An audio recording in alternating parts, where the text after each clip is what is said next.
지금 우리가 이렇게 의사진행 발언하고 신상 발언하고 하는 것이 지금 이게 본류가 아니잖아요. 격가이잖아요. 그래서 그런 부분이 이 발언 시간이 배보다 배꼽이 더 크면 안 되겠습니다. 그래서 의사진행 발언을 이제 됐고요. 질의를 계속하겠습니다. 조진 의원님 질의하세요. 저는 이 국민들이 지켜보시는 가운데 이 민주당의 오만이 저는 진짜로 도를 넘어섰다라고 생각합니다. 지금 아무 근거 없이 지금 면책특권 인정된다라고 해서 공범이라는 소리 함부로 하시는데 그런 논리대로라면 그날 계엄 해제에 했을 때 현장에 없었던 민주당 의원들도 다 공범입니까? 그리고 그 당시에 의사 일정은 분명히 국회의장과 협의가 됐던 부분입니다.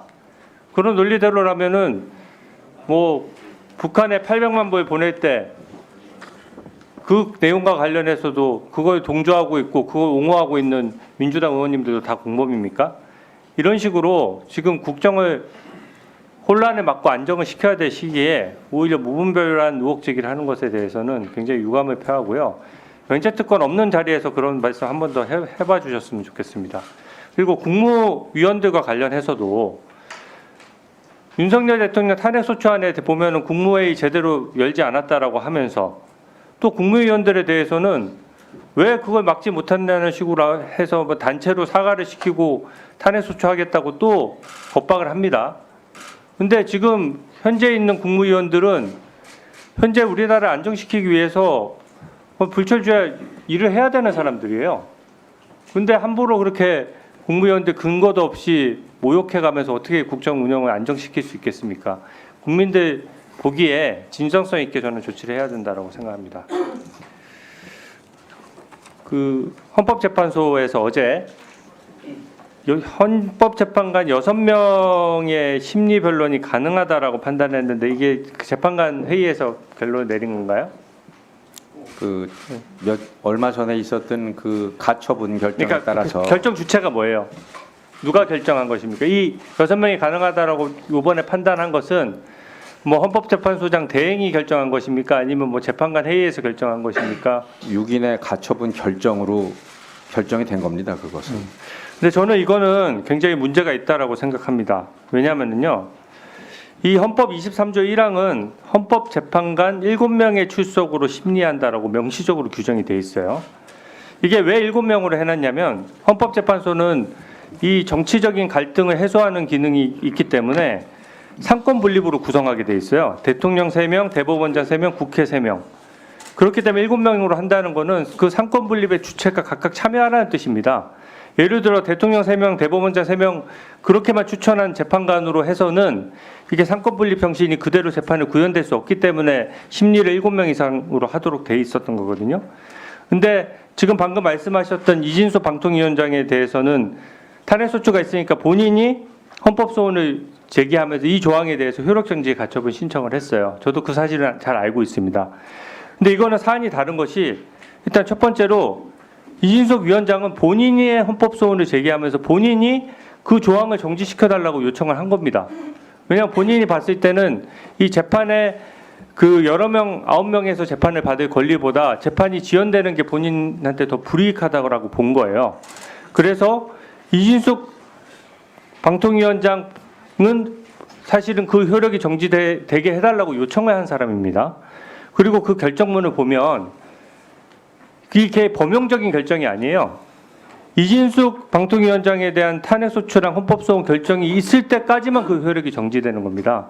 그 조항에 대해서 헌법재판소에서 위헌 결정한 적도 없고 전체적으로 한 적이 없어요. 그러면 예를 들어서 이진숙 그 방통위원장은 9월 3일부터 재판해왔고 거의 재판도 여러 번 열었거든요.